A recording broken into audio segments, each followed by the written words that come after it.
The day of days for America and her allies. Crowds before the White House await the announcement from the President that the Japs have surrendered unconditionally. I have received this afternoon a message from the Japanese government in reply to the message forwarded to that government by the Secretary of State on August 11th.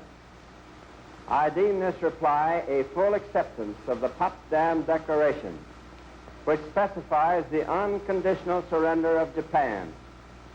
In the reply, there is no qualification. Reporters rush out to relay the news to an anxious world and touch off celebrations throughout the country. Washington is jubilant, and in Chicago, more than 1 million sing and dance in the streets in the biggest celebration the Windy City has ever seen. Joy is unconfined.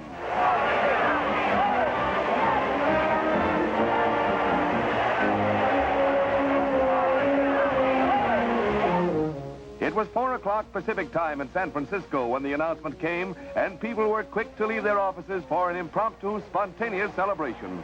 But it was in that city's Chinatown where Victory Day was the most joyous. Firecrackers that had been hoarded for years are set off in a triumphant roar.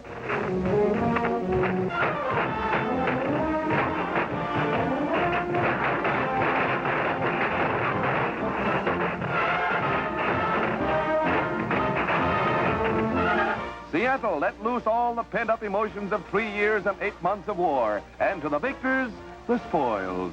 The pose may not be dignified, but the young lady is not the least upset. Peace, it's wonderful. The Navy photographer gives us a preview of Admiral Halsey's ambition to ride the Emperor's white horse through the streets of Tokyo. Their rallying cry is, "Go to it, Admiral," and so say we all of us.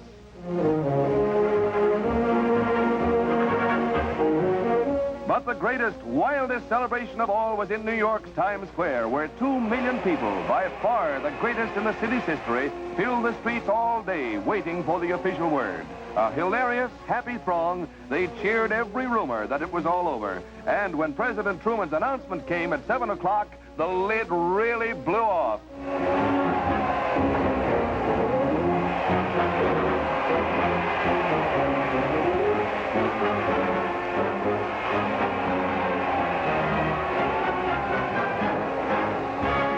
Tens of thousands of proud American flags dotted the square, and as the day wore on, hilarity reached a high peak.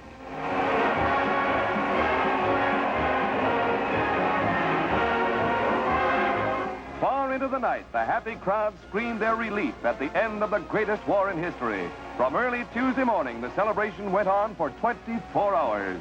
New York never celebrated like this before, but never did they have a better reason.